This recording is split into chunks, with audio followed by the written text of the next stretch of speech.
Welcome to this episode of the Secret 2 podcast, where we speak to industry leaders to give us their hidden success formulas across film, TV, music and FMCG industries. All brought to you by Paradise, the agency for entertaining brands. I'm your host, Emma Bartholomew. Today, we're bringing you one of our power chats.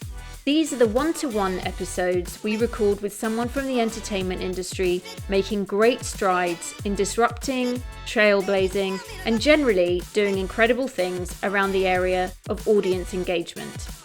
We're here to unpack the secret to creating buzz around news and entertainment content with the managing editor of news production at ITN Productions.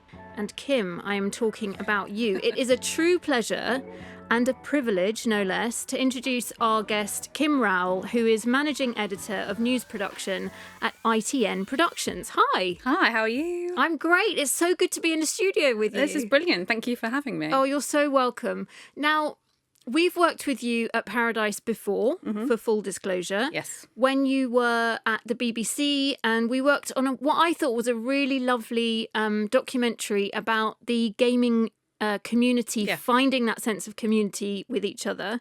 But now you're here with a completely different hat on at ITN. Yes. So how long have you been in your role? Literally just about a year, so not long at all. Yeah. So happy anniversary then. Thanks. I guess. Yeah, it was like last week, so it seems to have really flown. It's one of those things when you just kind of head down, cracking on, you don't notice the time go, and so much has happened. Like, you know, Queen dying, new kid, like world, global affairs, everything's gone a little bit. Yeah, You know, I mean, wrong, but shall we say? But it's been it's been interesting, crazy time for news. And I guess the thing is that news never stops, right? So yeah, that's the thing. It can be quite bleak. I'm not going to lie, and I think news can get quite sensationalist, and it's all about, you know, chaos, drought, famine, fire, and, you know, climate change is just extraordinary, but also war and everything can, if you're not careful, really bog you down. But clearly the other factor is escapism and joy and entertainment, and people not wanting all of that and not to focus too much on the gloomier side of things. So it's about that balance and how you bring that into people's lives. yeah, absolutely. But your role, I'm quite aware, yes, it covers, of course, the kind of meat and bones of general news and current affairs, which, as you say, can be bleak, is always all over the place as in its very nature. But you also manage the, and I think I'm correct in saying, #1 red carpet news YouTube channel, which is On Demand Entertainment, right? Yeah, that's right. We have a big digital portfolio as part of the news production team. So we have 4 channels, which is On Demand Entertainment, which, as you rightly said, is junkets and red carpets, primarily in like Love Island and things and reality TV. Then there's On Demand News, which is pretty much what it says on the tin. And then the Royal Family, because ITN has an enormous archive, and we have a lot of content from the Royal Family from 1955 that we can kind of mine for whatever they're doing now, and it's quite nice to create the comparison sometimes. And then the other channel is ITN Archive, so we've got literally that backlog of content covering everything that they've managed to save from those literal reels of tape from way back from 1955. Wow. It's so fascinating to think how everything has evolved over all of those decades. But I mean, even within your role itself, because you're working across such a kind of, in some ways, vibrant range and expanse of content, can you give us a little snapshot of what, I don't suppose you have an average day, but like how you split your time maybe? Yeah, I mean, if I talk through what I've done today, is a good probably structure and framework for how I approach the rest of the week. But this morning, for example, I had an early morning meeting because we also provide bulletins for Discovery Education. So they provide children's bulletins that go into schools that Discovery work with. So I have a meeting with them first thing on a Monday just to see from a forward planning perspective what's coming up for the rest of the week. And then we have a big 10 a.m. meeting, which is news planners from across ITN. So that covers Channel 4, Channel 5, ITV News, ITV London, Productions, also the documentary arms to Productions. They have security on there for like foreign world affairs. They have our lawyers on there. They have health and safety on there. We have a big briefing at 10 a.m. It's quite a quick meeting. We're supposed to just kind of give the top lines, and clearly they can pull together on occasions when they need to. And then after that, we have a team meeting within the department. So I look after, as I say, like the social channels, the broadcast channels, archive, business development, as well as kind of just overseeing the department more generally. So we have a quick meeting. And then from that, it's everything from signing off video content to working on, we've got some big business development plans with streaming services and how we can use the footage that we have to work with them. We were looking at a fast channel pilot and things like that. And then, yeah, it's just the opportunities and the possibilities are quite exciting. And because also with our broadcast team, they syndicate to international partners as well. So everything from like Al Jazeera, CNN, we work with Australia, so Channel 7. So the international scope and what they're interested in is really fascinating to me. I mean, for example, there was a story last week about the Sycamore Gap, the big Robin Hood tree. Yeah, that they cut down. Yeah. And we were like, is this going to be interesting to an international audience? But they were fascinated. So I think it was like, there's so many different strands and elements to that. Obviously, the actual outrage behind actually cutting down a tree itself and the kind of naturalist approach to that, but also just the fact that it was in Robin Hood and everyone, it's such an iconic tree. Everyone has seen it, and and that surprised me to an extent, and we weren't sure that it was going to fly, but it did. So sometimes stories can surprise you, but other times you think, oh, that's going to work, and it doesn't. So yeah, it's an interesting way of approaching a narrative or a story in that way. Yeah, and I guess it kind of keeps you on your toes and makes every day different, because you're never sure which part of the content that you're packaging together, as you say, is going to fly with a domestic, international audience, whatever. So that's really exciting, I guess. Yeah, I think there are some things, and the things that I've learned throughout my career as well, which you can universally apply to any kind of narrative or any kind of form of storytelling, whether it's news or branded content or whatever. And I've kind of listed those out as the style and tone of something, like really figuring out how you're going to make it look visually, what format you're working with, optimizing it for the platform. And then the next point is the element of escapism and the storytelling techniques that you're using to do that, because I think anybody who wants to be entertained wants it to kind of take them somewhere, or they want to invest in it and they want to kind of go with the themes of what you're trying to tell them. And then the last part of that, I think, is just one of the most important things really, is just really honing in on the audience and the people and the characters. So it's humanizing. We all need to be able to care. We all need to be able to have an affinity with somebody. And you can genuinely, in my experience, apply that to anything that you're working on. And if you do it well and you do it coherently, you normally, if you've considered all of those three things, come out with a really decent piece of content. Yeah, I think humanization and realizing that we are humans connecting with a human audience is so crucial. So do you think that would kind of define the DNA of the content that you at ITN are putting out? Or do you think that it's more generic than that? Do you think those are just kind of the secret ingredients to creating content that's engaging? I think with news, it is a bit different, and we have to be really mindful as well. And I've been in meetings when they're like, oh, this is a great story. A kid's been stabbed in London. You're like, no, that's not a great story. It's, a strong news piece. It's also a human life. Yeah, but let's be careful about the vocabulary we're using, the terminology we're applying to it. So I think it's about that. And the other really obviously huge important factor is empathy and compassion and kindness. And I'm a massive advocate for kindness in most things, but you can't lose that. And particularly when I was at the BBC, I remember there was staff at Panorama, and this was going back a few years when there was a spate of beheadings, and they literally would sit and watch it. And like most people could maybe stomach, the blurred version, really censored version once maybe. These people would sit there and watch it like hundreds of times, and then they were having to have therapy for PTSD because you're literally not supposed to be exposed to those kinds of things. And the staff care and just the way that you have to look after people, because news is the exception. Like, we're reporting on things that don't happen all the time. So, like, planes don't crash all the time. Wars don't break out every day. We are literally making the exceptional normal. And that's the danger with news. And then, therefore, you need to be compassionate. You need to have that side helping of, let's just take a breath here. Let's get some perspective. Let's try and not be sensationalist. Yeah, and I suppose not be desensitized to what could be have a huge impact to the audience that you're broadcasting completely. to. But it makes people fearful. That's why people are scared of flying. That's why people get scared of going on a boat. That's why they're scared of certain geographies around the world, because of how they're served this information. So it's a responsibility. It's a massive responsibility. Yeah, and I'm sure it's one that weighs on you quite heavily daily, day in, day out.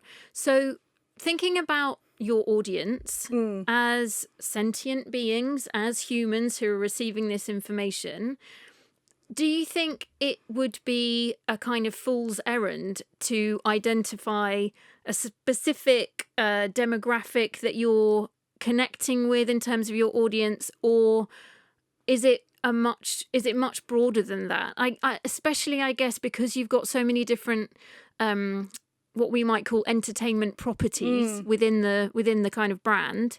How do you go about identifying who you are talking to and who you want to be engaging with in terms of your audience? It's really interesting because I used to work, again, years ago, at Fremantle, who create or help create some of the biggest glossy, shiny floor shows like X Factor and Britain's Got Talent and Take Me Out and Celebrity Juice and stuff like that. And I was much more on the commercial side and much more in branded. And I remember, I wasn't always privy to this, but there was this occasion where we literally all sat around the table and we had to actually create a character or a person that we were marketing to. Okay. So you'd give them a name and a job and like where they lived, how old they were, where they shopped, etc. So I've applied the same kind of logic throughout the rest of my career, really, and we've done it recently at ITN with our social channels. So ODE is for a young girl called Layla, spelt with a Y. ODE, let's just pause. That's on-demand entertainment. Yes, exactly. So Layla, spelt with a Y. She's 23. She loves Love Island. She probably lives at home, more into kind of TikTok and short form and that kind of thing. And then on-demand news is probably more a guy called Chad who lives in America in his late 20s, maybe a little bit right-leaning, might own a pit bull, that kind of thing.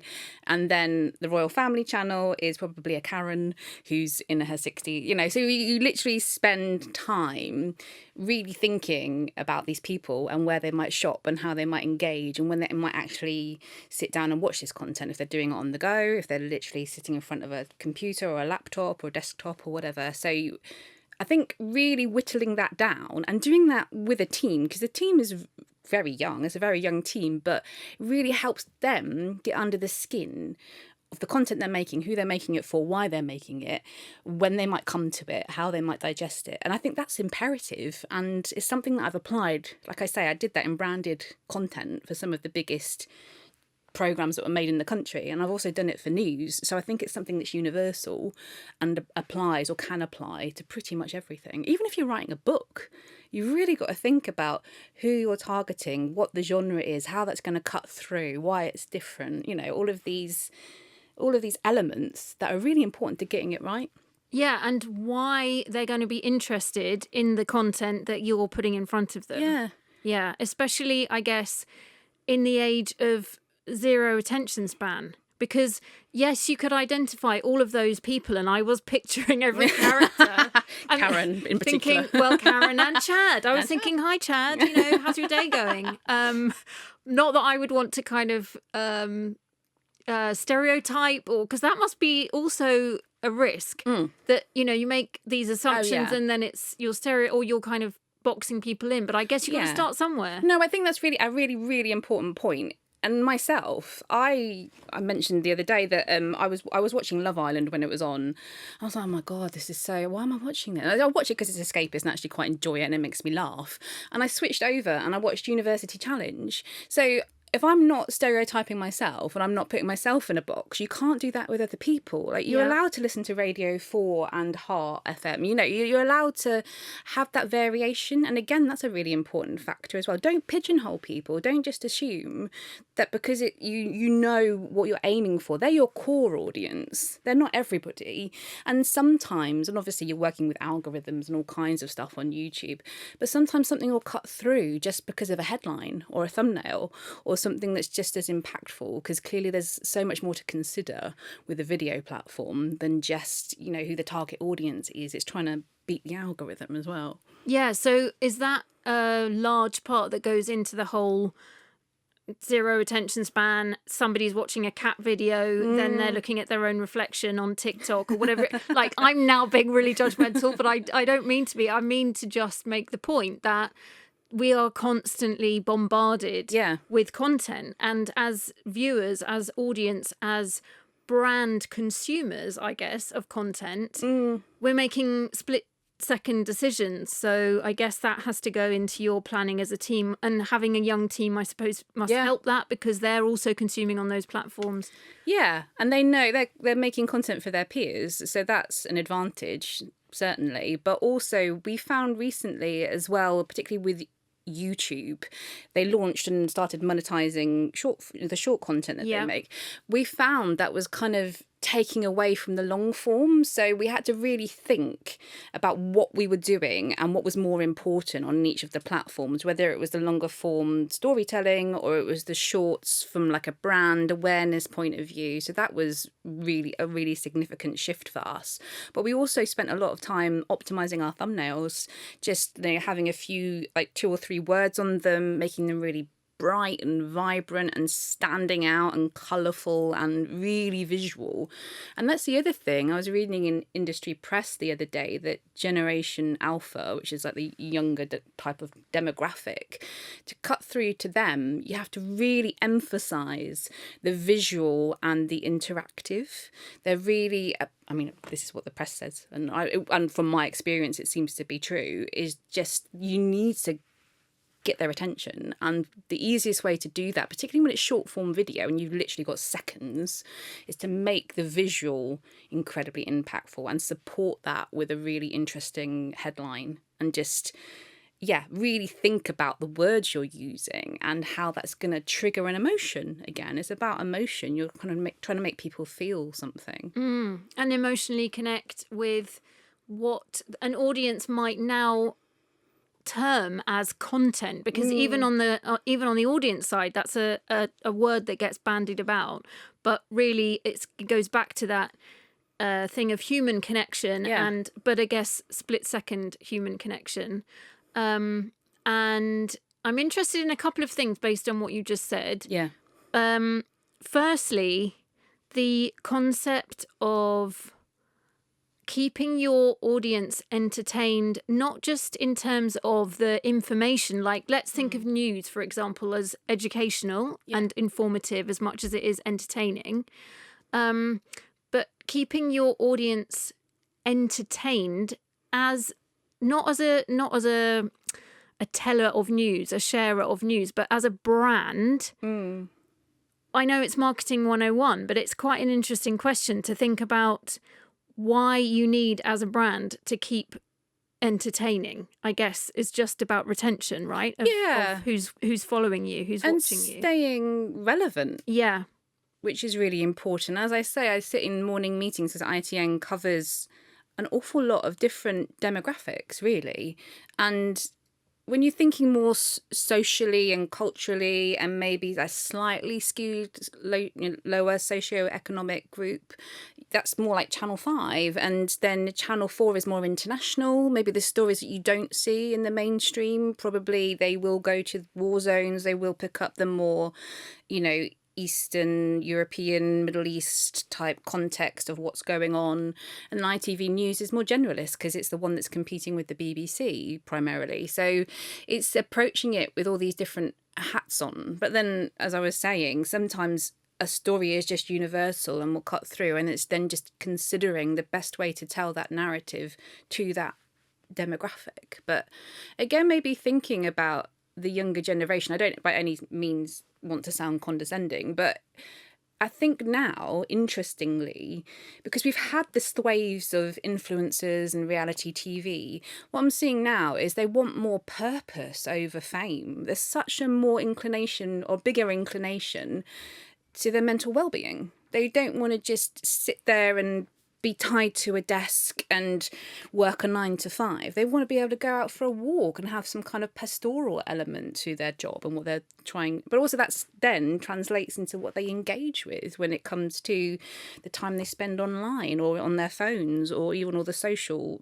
platforms or whatever, which I think is fascinating because I didn't really appreciate that. But there's definitely a skew away from, oh, I want to be famous, look at me, I'm an influencer or a YouTuber or whatever. And it's more about a sense of purpose. And they seem, it sounds wrong because there's not just one group of people, but they're really passionate and they really care, which I think is encouraging for the state of the nation. But also, hopefully, that will start to translate into the types of content that we see.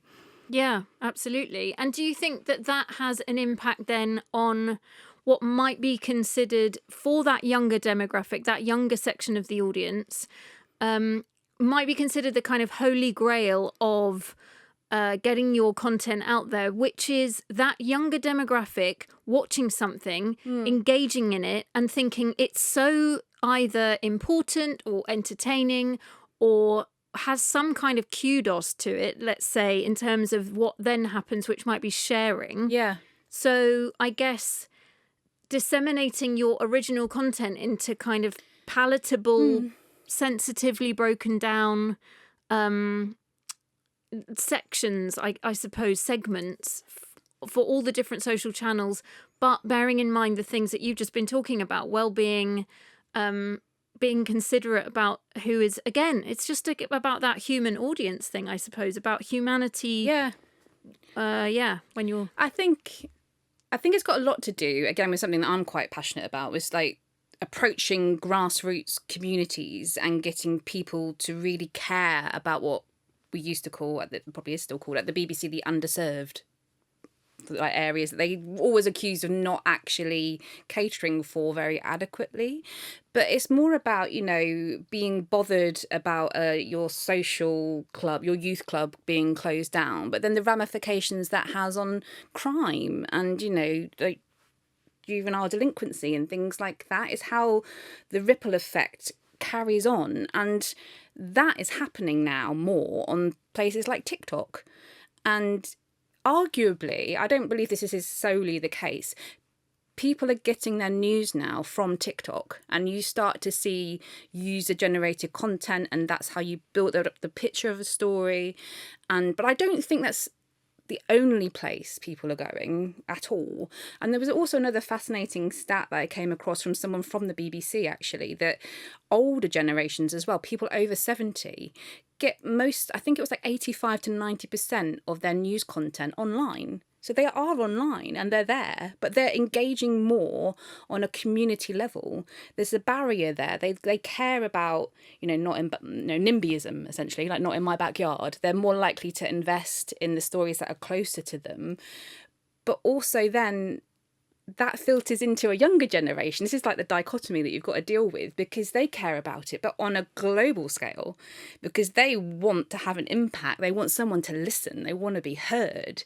So it's how you navigate those groups of people, because that's the fabric of society, right? Is how we all interrelate and what it, you know, and how you provide value, which is why the BBC is probably struggling, because it's literally trying to figure out how you tell a story and where you even go to tell that story, and is identifying maybe what your KPIs are, your key performance indicators of like, well, if we tell a story about the Asian community in Bournemouth and it really engages them and we can tell that they've really picked that up, and I mean, that's a success. But if it doesn't then resonate on a national scale, is that a failure? No, so it's identifying your strategy and what you're trying to achieve, and then in applying that more universally if you can.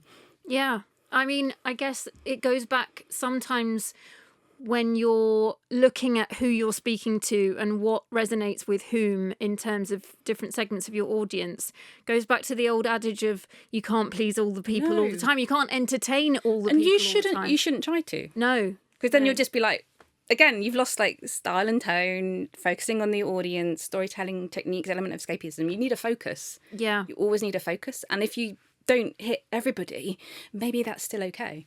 Yeah, yeah. And so in terms of that focus, do you think that that is always at the core of your approach whenever you're producing new content? Because we've spoken about it at length. There's such a range that you're looking at, from entertainment news to very, very poignant, difficult to swallow sometimes current affairs. Is there a fresh approach every time you go to produce a piece of content? It's literally a clean slate. Or are you taking into account all the factors that you were speaking about at the beginning of the conversation? Yeah, I think so. And I think for short form content in particular, it's good to have it over a certain duration, because clearly if it's for YouTube, you can get more ads playing and what have you. But yeah, we do have a template, and primarily for like graphics and the style of what we do, but we do know how we're going to approach something, and clearly everything is quite carefully scripted and checked and balanced and what have you. But yeah, it's interesting. But also, I mean, I've worked in long form documentaries as well, and I think it's fascinating again because stats have shown that if someone has chosen to watch something, the likelihood of them dropping off is actually quite low. So if you've got them and they'll play a video, and I think we've all done this, within the first few seconds you're like, that's not quite what I thought it was going to be, and switched off. But if you're there, it's categorised within the right genre, it's got a good description, it's well placed, and you're like, And again, whether it's like an hour-long documentary or a 2.5-minute video, you're going to watch the whole thing and it will retain your attention. The retention rates are actually, if you've selected something to watch, past the first few seconds are actually quite considerable, which I think, again, is really fascinating. It is fascinating, and it's so much a part of our audience consumption habits now that we have so many multiple options in terms of streaming and fast TV. Yeah. But I guess one of the crucial things that you were just talking about there is correctly labelling, positioning everything so that the audience isn't get a nasty surprise when they click on something and they think, hang on a minute, this isn't for me. But so that's been a huge evolution in terms of TV consumption and TV distribution and broadcast over the last few years. Looking ahead, is there a looming development on the horizon that either, I don't know, keeps you up at night or gets you out of bed all excited in the morning? Is it something like a newsroom in the metaverse? Or is that a terrible cliche that we should avoid? That would be interesting, for sure. Yes. There's a couple of things I would say. I think there is something more in fast channels, and I don't think the UK has quite nailed it. I think America has probably got a better grip on this. And when I mean fast channels, I think it's fast ad streaming TV. So if you have a Samsung TV, it's probably the best way to explain it. When you go to watch Netflix or Disney Plus or whatever, as part of that kind of panel, there can be other channels which are fast channels, and the quality is normally not brilliant, but obviously they are funded primarily through adverts, and the biggest challenge is that you need to have an enormous body of content to be able to populate that in the first place. So I think, again, from my basic knowledge of this, that America is doing exceptionally well, and there's lots of investment in those kind of areas, but over this side of the Atlantic, it's literally tentative baby steps. And we have been speaking to people about the possibilities of streaming our content too, but it's figuring out like the value for money and whether it's worth it and how many people are actually engaged with it. And I think it's on an upward trajectory for sure, but I'm not sure if it's sustainable. We'll see. It'll either do amazingly or die on its bum. But And then the other thing I find interesting is just WhatsApp more as a community. And there's something particularly within news. I think I'm right in saying WhatsApp is part of Meta now. If I've got that wrong, I apologise. I think you're correct. Yeah. You're correct. So I think there's a huge investment behind that as a news sharing service. And I'm not just talking amongst people that work in news. They're creating community hubs, which is also something that we used to do when I was at the Telegraph, because they were clearly looking of ways of expanding their subscribers.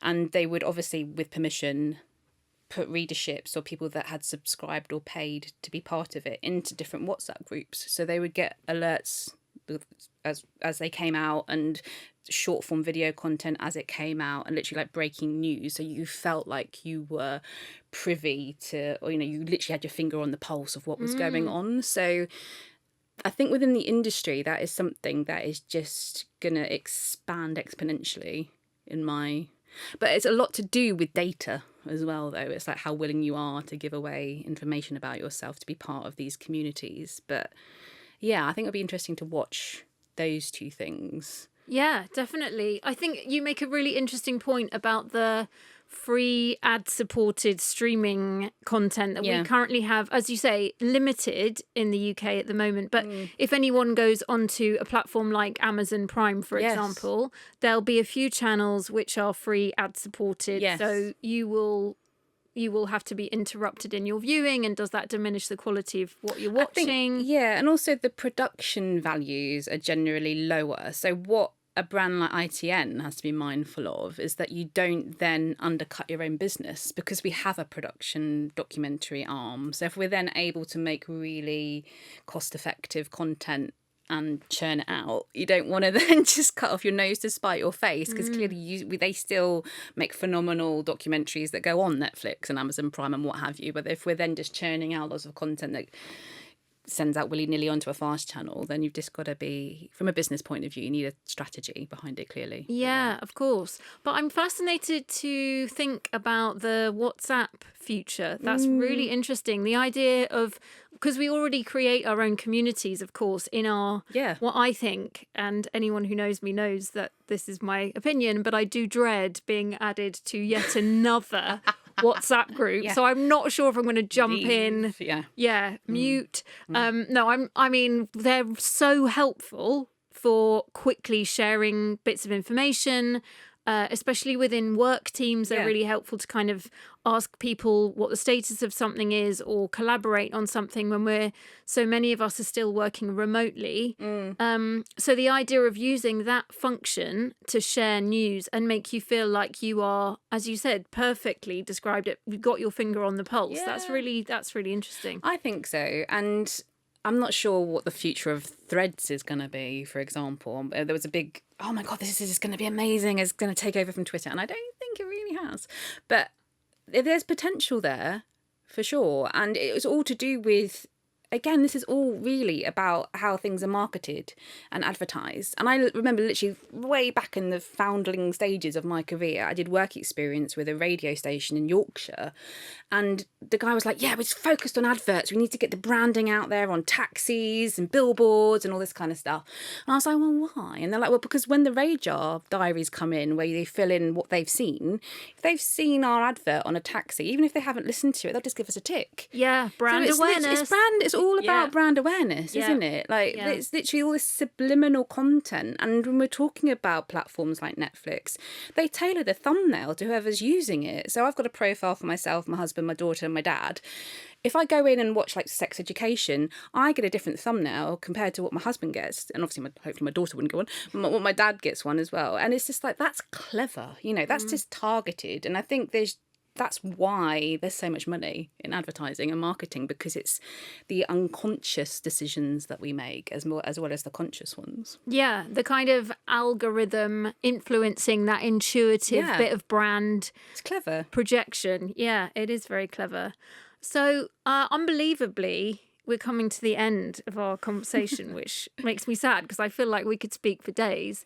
But I'd love to just ask you one final thing, because I feel like it's been such an education talking to you today. And I know that when the mics go off and when the cameras go off, I'm still going to be asking you questions. So I hope you don't mind.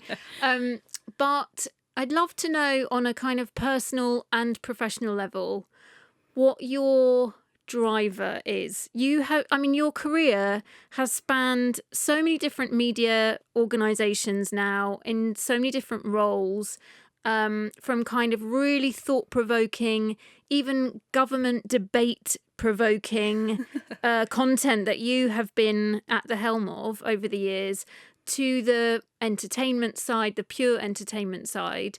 So is it something like a passion for connecting with your human audience, or is that too virtuous? I don't know. I really like that question. I think personally, and the thing that maybe transcends all of my career choices, is my absolute love of storytelling. And that's something I literally had from when I first picked up a pen when I was a kid till right now. And that translates. We've been talking about multi-platforms, but this literally translates into anything. And I used to think it was detrimental for me, having worked at like Channel 4, The Telegraph, the BBC, and now ITN. I was like, oh God, it makes me sound like a jack of all trades.